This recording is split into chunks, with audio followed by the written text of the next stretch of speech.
Ħidma konġunta bejn l-Awtorità tal-Mediċini flimkien mal-Awtorità l-Kompetizzjoni u d-Drittijiet tal-Konsumatur waslet biex biqbil mal-industrija seta' jseħħ roħ sostanzjali f'54 mediċina importanti fis-suq f'pajjiżna. Sostna dan il-Professur Anthony Seracino Nglot f'kummenti ma' One News b'reazzjoni għal din it-ħabira importanti li se twassal għal aktar flus fil-bwiet ta' nies.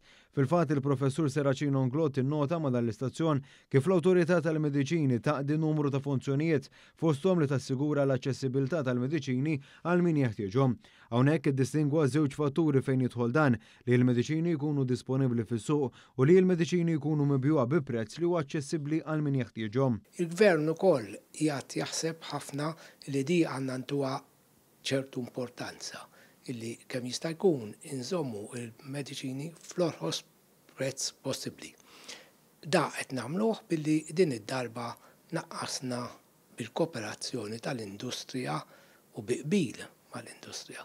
Naqqasna numru ta' mediċini fil-prezz tagħhom, xi kultant mod sinifikanti, imma kull roħs jgħin.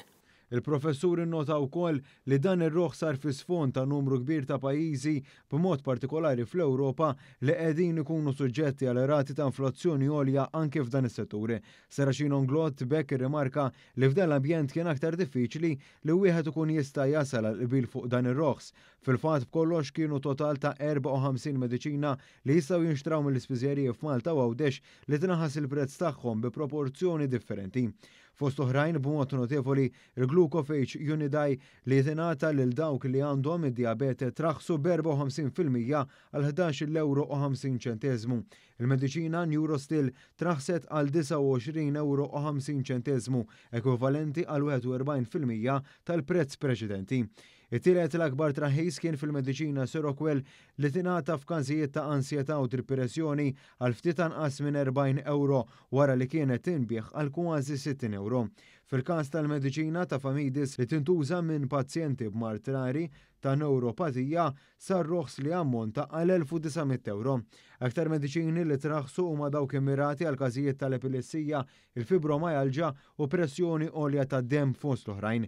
Apparti roħs dawn il-mediċini 10 mediċini ġodda ta' tip ġeneriċi iddaħlu f'Malta bi prezzijiet vantaġġużi.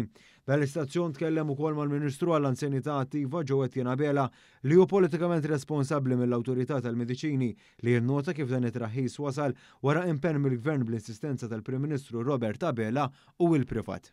Malta u Għawdex għal volja pajjiż ċkejken u m'għandna l-ebda sej kemm suppost jiswew il-mediċini. Bil-bon sens, bil-rieda tajba bejn il-Gvern u l-privat qed jirnexxielna nakkwistaw dan għaċ-ċittadini tagħna.